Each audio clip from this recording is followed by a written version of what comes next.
Serangan gabungan Amerika Serikat Israel ke Iran yang menewaskan pemimpin tertinggi Ayatollah Ali Khamenei berbuntut penutupan total Selat Hormuz. Komandan senior Garda Revolusi Iran mengatakan, Selat Hormuz telah ditutup dan memperingatkan setiap kapal yang mencoba melintasi jalur tersebut akan menjadi sasaran. Penutupan Selat Hormuz ini pun menimbulkan guncangan di seluruh pasar energi global. Asia diperkirakan akan menghadapi dampak terberat dari penutupan selat ini. Lantas, bagaimana penutupan Selat Hormuz akan berdampak pada negara-negara di dunia?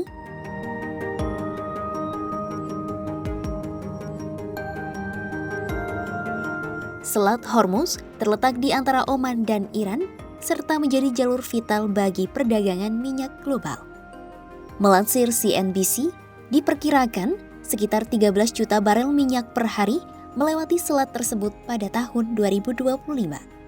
Penutupan selat yang berkepanjangan kemungkinan akan menyebabkan lonjakan harga minyak lebih lanjut. Beberapa analis memperkirakan harga minyak akan melampaui $100 per barel.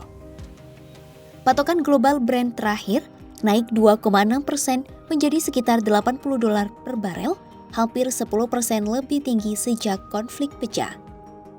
Menurut Kepler, sekitar 20% ekspor gas alam cair global yang berasal dari Teluk Persia juga beresiko, terutama yang berasal dari Qatar dan dikirim melalui Selat Hormuz.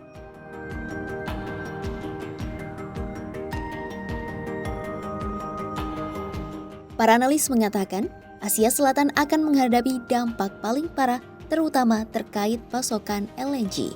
Menurut data Kepler, Qatar dan Uni Emirat Arab menyumbang 99% impor LNG Pakistan, 72% impor LNG Bangladesh, dan 53% impor LNG India. Dengan keterbatasan penyimpanan dan fleksibilitas pengadaan, Pakistan dan Bangladesh sangat rentan. Bangladesh dilaporkan sudah mengalami defisit gas struktural yang signifikan.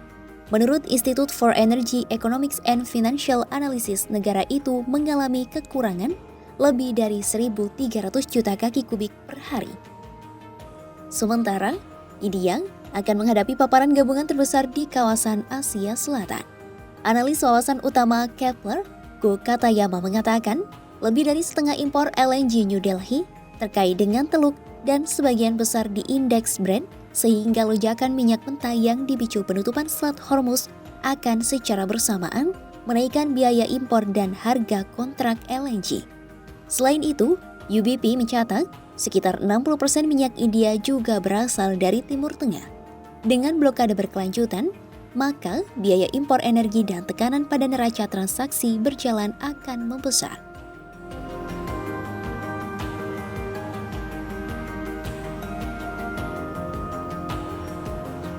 Bagi Cina, penutupan Selat Hormuz akan menguji keamanan energi negaranya. Menurut Kepler, negeri tirai bambu merupakan importir minyak mentah terbesar di dunia dan membeli lebih dari 80% minyak Iran.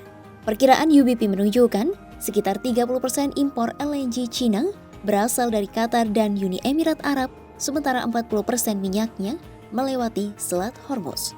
Katayama menilai, Cina secara material rentan tetapi lebih fleksibel. Kendati demikian, Beijing memiliki cadangan pasokan alternatif yang menawarkan beberapa penyangga. Di lain sisi, pakar militer Cina Song Jinping mengatakan, Cina harus melakukan diversifikasi untuk menghindari krisis energi yang disebabkan oleh operasi Amerika Serikat Israel di Iran. Song memperingatkan, eskalasi militer lebih lanjut bisa memicu volatilitas langsung pada harga minyak dan gas global. 从中国的角度来讲，我们的压力是巨大的，压力山大。刚才你看我提到，欧洲很多国家对波斯湾的能源有严重的依赖，亚洲国家更是如此，尤其是3个亚洲国家中日韩，对波斯湾的原油都依赖有加。你像中国，我们中国对波斯湾的石油的依赖达到了40%多，我们对波斯湾地区的天然气的依赖达到了32%，这2个比例非常非常的高，所以伊朗封锁霍尔木兹海峡、封锁曼德海峡，对中国的能源安全将会造成重大的影响。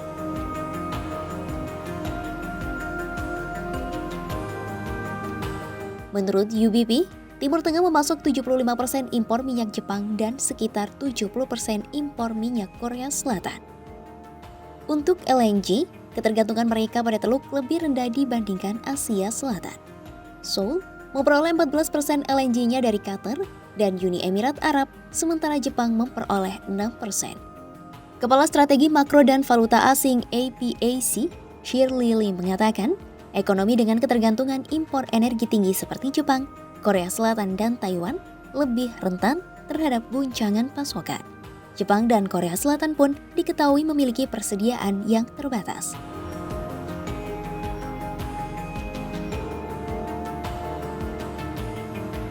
Di sebagian besar wilayah Asia Tenggara, dampak utama yang dirasakan adalah inflasi biaya, bukan kekurangan pasokan secara langsung. Katayama menyebut, pembeli LNG yang bergantung pada harga spot akan menghadapi biaya penggantian yang jauh lebih tinggi karena Asia bersaing dengan Eropa untuk kargo Atlantik. Thailand disebut menjadi negara yang paling dirugikan oleh harga minyak dalam kerangka kerja Nomura karena dampak eksternal besar dan langsung.